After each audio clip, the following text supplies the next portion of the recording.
할렐루야. 우리 다 같이 사도신경으로 신앙 고백 드리시겠습니다. 전능하사 천지를 만드신 하나님 아버지를 내가 믿사오며 그 외아들 우리 주 예수 그리스도를 믿사오니 이는 성령으로 잉태하사 동정녀 마리아에게 나시고 본디오 빌라도에게 고난을 받으사 십자가에 못 박혀 죽으시고 장사한 지 사흘 만에 죽은 자 가운데서 다시 살아나시며 하늘에 오르사 전능하신 하나님 우편에 앉아 계시다가 거기로부터 산자와 죽은 자를 심판하러 오시리라. 성령을 믿사오며 거룩한 공교회와 성도가 서로 교통하는 것과 죄를 사하여 주시는 것과 몸이 다시 사는 것과 영원히 사는 것을 믿사옵나이다.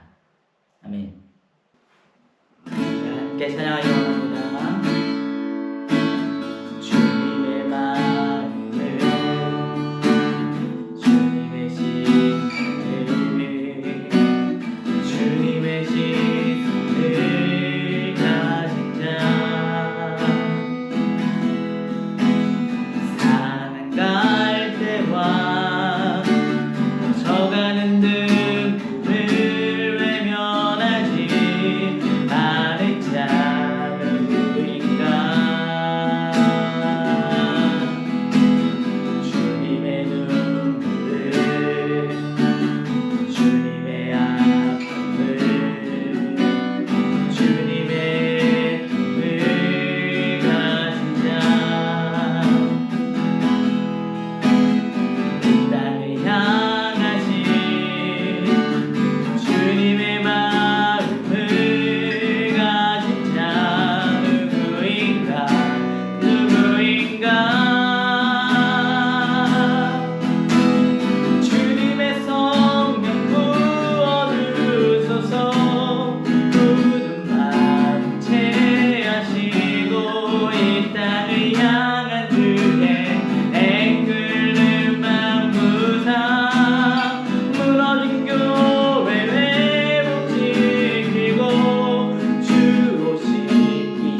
할렐루야, 우리 함께 예배함이 은혜입니다. 우리 지난주부터 4차원의 영성에 대해서 같이 말씀을 나누기 시작했습니다. 지난주에는 그 개론에 해당하는 내용들을 살펴보았습니다. 4차원의 영적 세계란 수학이나 과학에서 말하는 4차원이 아니라 생각, 꿈, 말, 믿음 네 가지여서 4차원인 것이 아니라 하나님의 세계, 영적인 세계를 4차원의 세계다. 그 4차원의 세계는 우리의 세계보다 더 크고 더 깊고 우리의 세계를 초월한 것이다. 그러므로 우리가 이 세계에 국한된 생각을 품고 살아가는 것이 아니라 4차원의 세계를 우리의 마음 가운데 품고 살아갈 수 있어야 한다라고 우리가 같이 생각해 보았습니다. 그리고 우리가 그 4차원의 세계 가운데 들어갈 수 있는 이유는 4차원의 세계의 주인이신 왕이신 하나님께서 우리를 그 세계로 초대해 주셨기 때문에 우리가 그 세계 가운데 들어가 주님과 함께 교제할 수 있고 하나님을 알아갈 수 있고 하나님의 나라 가운데 살아갈 수 있게 된다는 것들을 같이 이야기해 보았습니다. 오늘부터 이제 4주 동안 우리는 이 4차원의 영적 세계에 우리가 들어갈 수 있게 도와주는 네 가지 도구인 생각, 꿈, 말, 믿음에 대해서 같이 살펴보려고 합니다. 조윤기 목사님께서는 이 네 가지를 4차원의 영성이라고 많이 설명을 하셨는데요. 이 생각, 꿈, 말, 믿음은 3차원의 존재인 우리가 매일 사용하고 있는 영적인 도구입니다. 그리고 이 네 가지는요, 따로 떨어져서 생각하는 것보다 함께 연결해서 생각했을 때 더 깊은 의미를 우리가 발견할 수가 있습니다. 오늘은 그 첫 번째 시간으로 생각에 대해서 먼저 살펴보겠습니다. 오늘 설교의 제목은 생각의 방향입니다.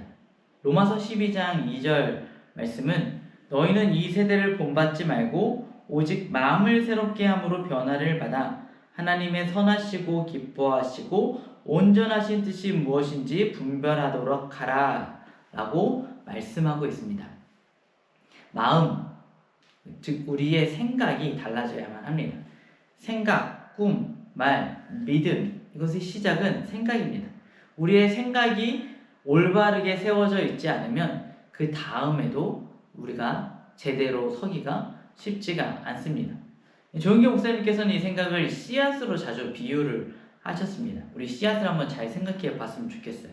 사과 씨를 심으면 우리가 무엇을 기대할 수 있습니까? 사과나무가 자라나는 것을 기대할 수가 있습니다. 감씨를 심으면 감나무가 자라나는 것을 기대할 수가 있습니다. 그런데 사실은 이것은 굉장히 신기한 일입니다. 씨앗은 아주 작잖아요. 이 작은 것을 보고 그 씨앗이 자라난 모양을 생각해내는 것은 불가능합니다. 그렇지만 이 씨앗 안에는 이미 그 씨앗의 미래가 들어있습니다. 조금 더 분명하게 이야기를 하자면 유전의 형질이 들어있는 것이죠. 사과씨 안에는 사과나무의 모든 정보들이 들어있습니다. 보이지 않지만 그 안에 담겨져 있습니다. 조윤기 목사님께서 생각을 씨앗이라고 비유한 것은 그 이유가 여기에 있습니다. 생각 속에는요, 우리의 삶의 인생의 방향이 담겨져 있는 것입니다. 단순히 우리의 머릿속을 스치고 지나가는 아이디어만을 생각이라고 생각해서는 안 됩니다. 이 씨앗이라는 표현을 조금 더 제 방식대로 표현을 하자면 생각은 방향이고 틀이다 라고 이야기하고 싶습니다. 우리는 모두 각자가 각자만의 생각의 틀을 가지고 살아가고 있습니다. 무엇이 더 중요하고 무엇이 성공이고 무엇이 행복이고 어떻게 우리가 살아가야 하는지 이 모든 것이 우리의 생각의 틀에 의해서 결정되어지는 것입니다. 우리가 의식하고 있든지 아직 의식하지 못하고 있든지 우리는 이 틀을 통해서 나와 세상을 바라보고 판단하고 우리의 행동을 결정하면서 살아가고 있습니다. 어떤 사람들은 돈이 가장 중요하다고 생각을 합니다. 그런 사람들은 모든 선택을 돈을 기준으로 합니다. 어떤 사람은 인기가 중요하다고, 사람들의 인정받는 것이 중요하다고 생각을 하는 사람은 어떤 행동을 하든지 다른 사람들의 반응을 중요하게 생각을 합니다. 어떤 사람들은 편안한 삶이 최고야 라고 생각하는 사람도 있죠.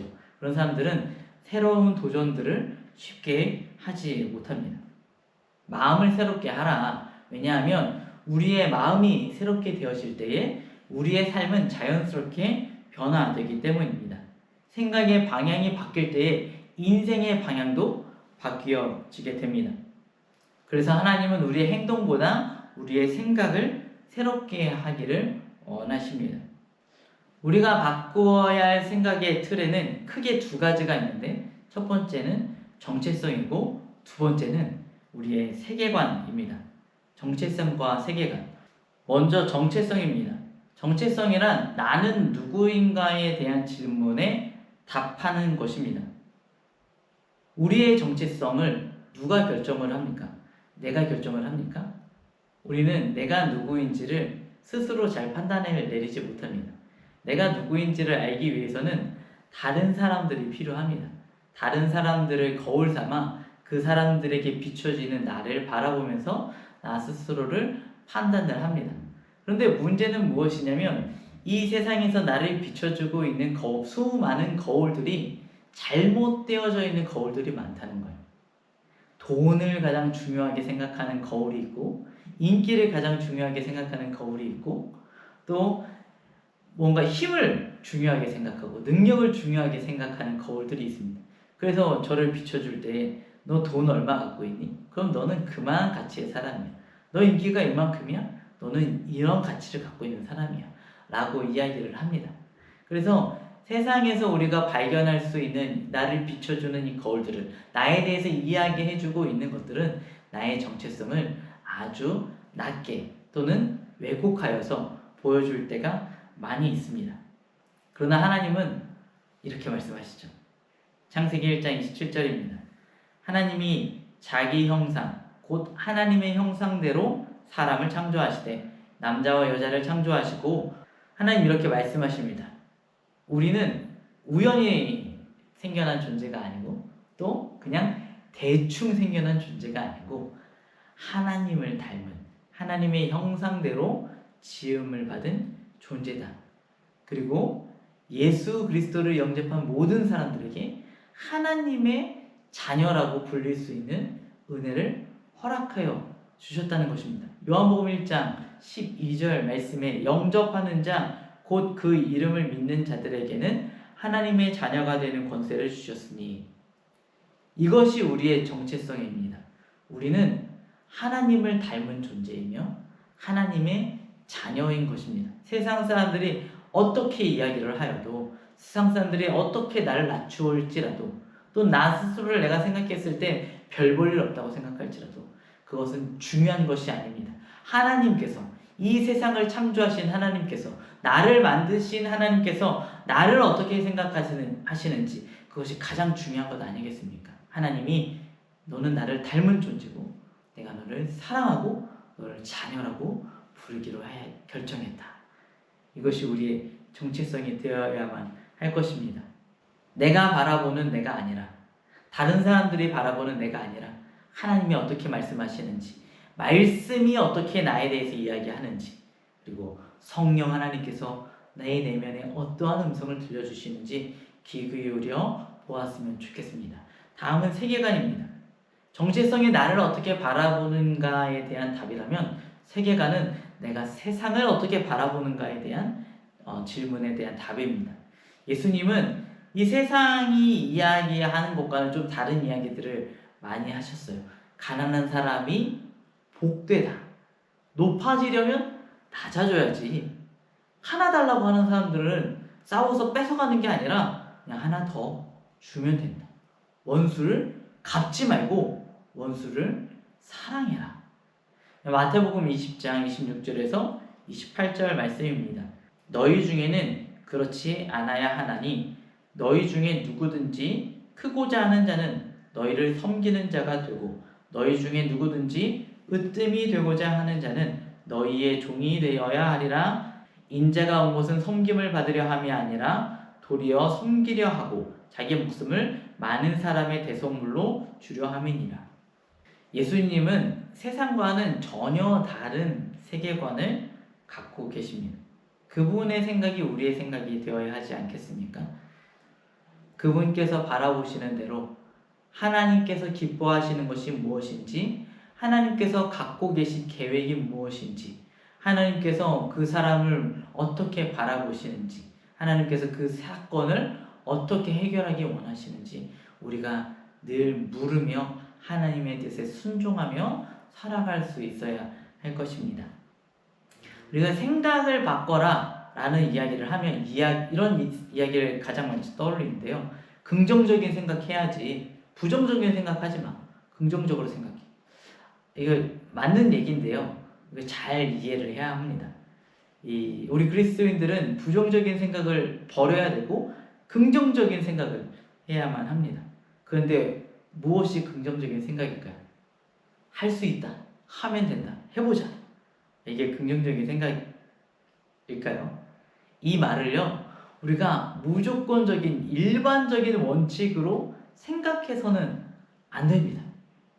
낙심하지 않고 절망하지 않고 소망을 갖기만 하면 그것이 긍정적인 생각일까요? 진짜 긍정적인 생각은 낙관주의는 아닌 것 같습니다. 성경이 말하는 긍정적인 생각은 하나님의 생각을 품는 것입니다.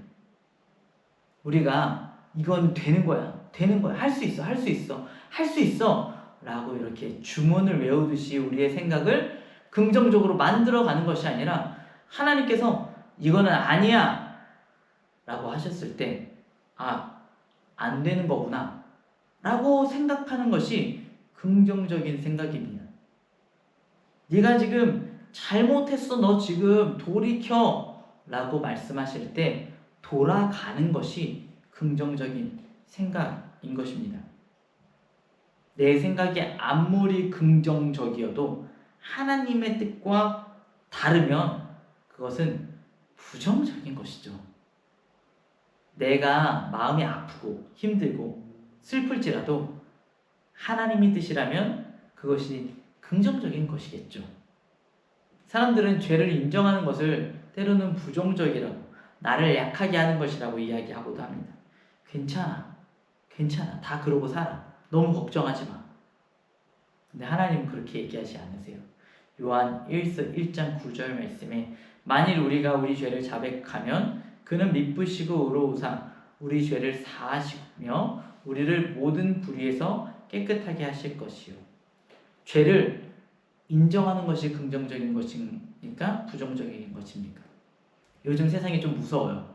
예전에는 내가 잘못했어 미안해 하면은 좀 겸손하게도 여겨주고 긍휼하게도 여겨줘서 그래 알았어 받아줄게, 다른 사람들 다 그렇지, 이런 분위기가 좀 있었는데 요즘에는 그래 네가 잘못했지, 이것도 네가 잘못했고 저것도 네가 잘못한 거잖아, 네가 다 책임져, 이렇게 막 사람이 잘못을 인정할 때 막 지려밟으려고 하는 경향들이 무서운 세상이 된 것 같습니다.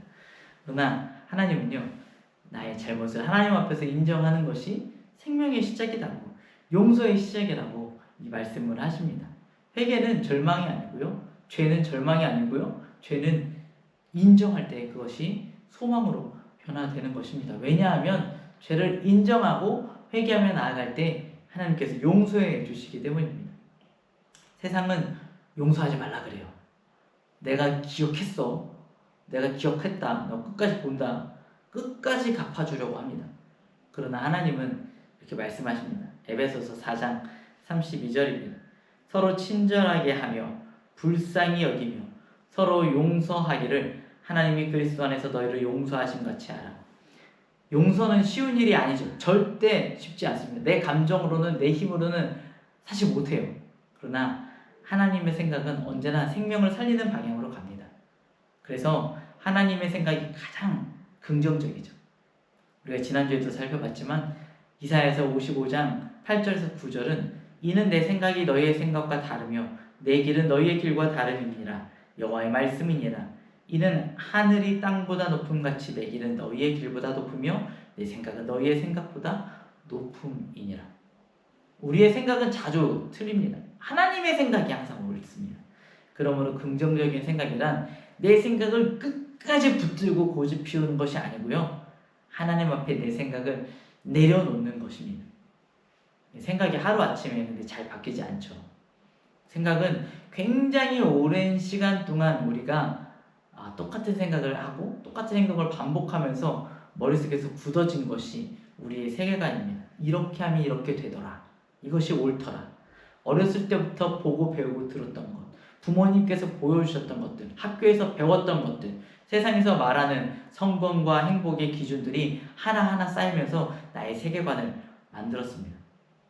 그래서 하나님이요, 새롭게 하라고 하십니다.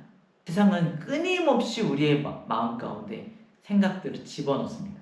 TV로, 유튜브로, SNS로 세상의 생각들을 우리의 마음 가운데 집어넣습니다. 더 많이 가져, 더 유명해져, 더 인정받아, 더 즐겨. 그런데 하나님의 말씀은 다른 이야기를 합니다. 거룩해져라, 사랑해라, 용서해라, 베풀어라, 십자가를 져라. 그래서 말씀을 우리가 읽지 않으면요, 세상의 가치관을 절대로 이겨낼 수가 없습니다. 말씀을 묵상하지 않으면 세상의 가치관을 자연스럽게 따라가게 되어집니다. 복 있는 사람의 특징이 무엇입니까? 시편 1편 1절에서 2절 말씀입니다. 복 있는 사람은 악인들의 꾀를 따르지 아니하며 죄인들의 길에 서지 아니하며 오만한 자들의 자리에 앉지 아니하고 오직 여호와의 율법을 즐거워하여 그의 율법을 주야로 묵상하는도다. 복 있는 사람의 특징은 하나님의 말씀을 묵상하는 사람입니다. 왜 그렇습니까? 말씀이 우리의 생각을 바꾸기 때문입니다. 말씀이 우리의 세계관을 바꿉니다. 우리의 노력으로 되지 않습니다. 말씀으로, 기도로 바뀌어집니다. 하나님의 말씀이 내 안에 들어올 때에 그 말씀 우리의 생각을 바꿀 줄로 믿습니다. 사랑하는 라이트처치 성도님들, 오늘 우리는 첫 번째 영적인 도구인 생각에 대해서 같이 말씀을 나누었습니다. 생각은 씨앗이고 또 방향입니다. 생각을 통해 우리의 미래가 결정되는 것입니다. 생각을 따라서 우리가 살게 되어져 있습니다. 그러므로 우리가 먼저 우리의 생각을 점검해 보아야 합니다. 나는 나를 어떻게 바라보고 있는가? 나의 정체성이 어떻게 형성되어져 있는지, 그리고 나는 세상을 지금 어떻게 바라보고 있는가? 나의 세계관을 잘 점검해 보아야만 할 것입니다. 이 세대를 본받지 말고 오직 마음을 새롭게 하여 우리가 우리의 생각이 새로워질 때 우리의 꿈도, 우리의 말도, 우리의 믿음도 달라질 것입니다. 말씀을 묵상하고 하나님의 생각으로 우리 안을, 내면을, 우리의 생각을 채워 나아가는 우리 모든 성도님들 되시기를 주님의 이름으로 축원드립니다. 기도하겠습니다. 사랑이 많으신 주님 감사합니다. 하나님, 우리가 세상에서 살아가면서 너무나 많은 것들을 보고 배우고 들어서 그것들이 옳은 것인 줄로만 알고 살아갑니다. 내가 어떠한 사람인지 하나님 앞에서 확인해야만 하는데 세상 앞에서, SNS 앞에서, 사람들 앞에서 확인하려고 합니다. 시험 성적 앞에서, 취업 시장 앞에서, 또 직장 상사 앞에서 나 자신을 확인하려고 합니다.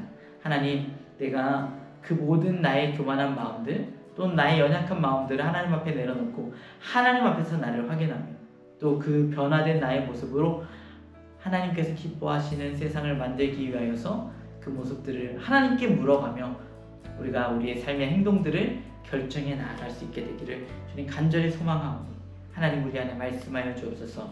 우리가 주의 말씀을 읽을 때 그 말씀의 뜻이 깨달아지게 하시고 성령 하나님께서 우리의 내면을 조명하여 주셔서 삶이 변화되어질 수 있도록, 깨달아질 수 있도록 하나님 도와주시옵소서. 감사드리며 예수님의 이름으로 기도드렸습니다. 아멘. 주기도문 하시겠습니다. 하늘에 계신 우리 아버지여, 이름이 거룩히 여김을 받으시오며 나라가 임하시오며 뜻이 하늘에서 이루어진 것 같이 땅에서도 이루어지리다. 오늘 우리에게 일용할 양식을 주시옵고 우리가 우리에게 죄 지은 자를 사하여 준 것 같이 우리의 죄를 사하여 주시옵고 우리를 시험에 들게 하지 마시옵고 다만 악에서 구하시옵소서. 나라와 권세와 영광이 아버지께 영원히 있사옵나이다. 아멘. 오늘의 기도 제목입니다. 세상의 가치관이 아니라 하나님의 말씀으로 우리의 생각이 새로워지기 위해서 기도합시다.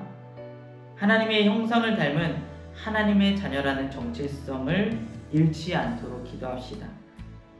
매일매일 말씀을 사모하며 그 말씀을 묵상하고 살아내는 삶을 살 수 있도록 기도합시다. 기도하겠습니다.